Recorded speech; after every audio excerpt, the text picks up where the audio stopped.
ഡോക്ടർമാർ സ്റ്റെതസ്കോപ്പ് ഉപയോഗിച്ച് പരിശോധിക്കുന്നതിനെ ഓസ്കൾട്ടേഷൻ എന്നാണ് വിളിക്കുന്നത്.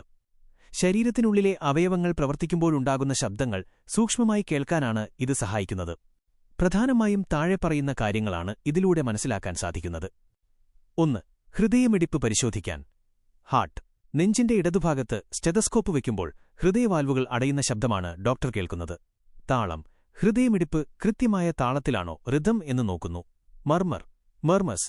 ഹൃദയവാൽവുകൾക്ക് എന്തെങ്കിലും തകരാറുണ്ടെങ്കിൽ സാധാരണ കേൾക്കുന്ന ലബ് ശബ്ദത്തിനു പകരം വ്യത്യാസമുള്ള ശബ്ദങ്ങൾ കേൾക്കാം. 2. ശ്വാസകോശത്തിന്റെ പ്രവർത്തനം. ലങ്സ്. നെഞ്ചിലും പുറകിലും സ്റ്റെതസ്കോപ്പ് വെച്ച് പരിശോധിക്കുന്നത് ശ്വാസകോശത്തിലേക്ക് വായു കയറുന്നതും ഇറങ്ങുന്നതും നിരീക്ഷിക്കാനാണ്. അണുബാധ. ശ്വാസകോശത്തിൽ കഫക്കെട്ടോ നീർക്കെട്ടോ ഉണ്ടെങ്കിൽ ശ്വസിക്കുമ്പോൾ ചെറിയ കുരുകുരു ശബ്ദമോ വിസിലടിക്കുന്നതുപോലെയുള്ള ശബ്ദമോ വീസിംഗ് കേൾക്കാം. വായുസഞ്ചാരം.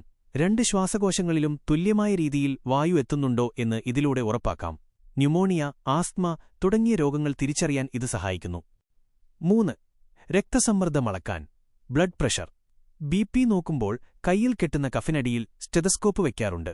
രക്തധമനികളിലൂടെ രക്തമൊഴുകുന്ന ശബ്ദം കേൾക്കുന്നതിലൂടെ കൃത്യമായ BP കണക്കാക്കാൻ ഇത് ഡോക്ടറെ സഹായിക്കുന്നു.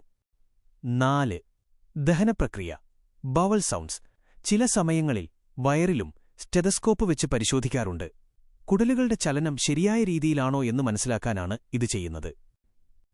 ചുരുക്കത്തിൽ എക്സ്റേയോ സ്കാനിംഗോ എടുക്കുന്നതിന് മുൻപ് തന്നെ ശരീരത്തിനുള്ളിൽ എന്താണ് സംഭവിക്കുന്നത് എന്നതിനെക്കുറിച്ച് പ്രാഥമികമായ ഒരു ധാരണ ലഭിക്കാൻ സ്റ്റെതസ്കോപ്പ് പരിശോധന ഡോക്ടർമാരെ സഹായിക്കുന്നു.